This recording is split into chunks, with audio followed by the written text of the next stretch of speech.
কুষ্টিয়ার দৌলতপুর উপজেলায় নাইমুদ্দিন সেন্টু নামের এক ইউনিয়ন পরিষদ চেয়ারম্যানকে গুলি করে হত্যা করা হয়েছে। সোমবার বেলা 11:30টার দিকে ফিলিপনগর ইউনিয়ন পরিষদের এই চেয়ারম্যানকে তার নিজ অফিস কক্ষে গুলি করা হয়।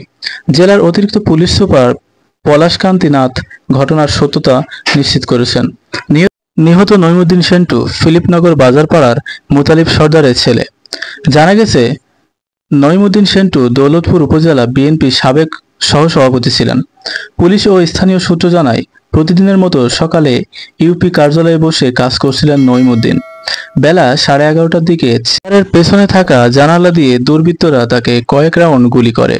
গুলির শব্দে স্থানীয়রা ছুটে আসলে তাদের লক্ষ্য করেও গুলি করে দুর্বৃত্তরা। এই ঘটনার পরে এলাকায় আতঙ্ক ছড়িয়ে পড়েছে। দৌলতপুর উপজেলা বিএনপির সভাপতি ও সাবেক এমপি রেজা আহমেদ বাচ্চু মোল্লা বলেন, চেয়ারম্যান নইমুদ্দিন সেন্টু একসময় উপজেলা বিএনপির সহসভাপতি ছিলেন। দীর্ঘদিন তিনি নিরপেক্ষ ছিলেন, রাজনীতির সঙ্গে জড়িত ছিলেন না। এ বিষয়ে কুষ্টিয়ার অতিরিক্ত পুলিশ সুপার পলাশকান্তি নাথ বলেন, ঘটনাস্থলে চেয়ারম্যানের মৃত্যু হয়েছে।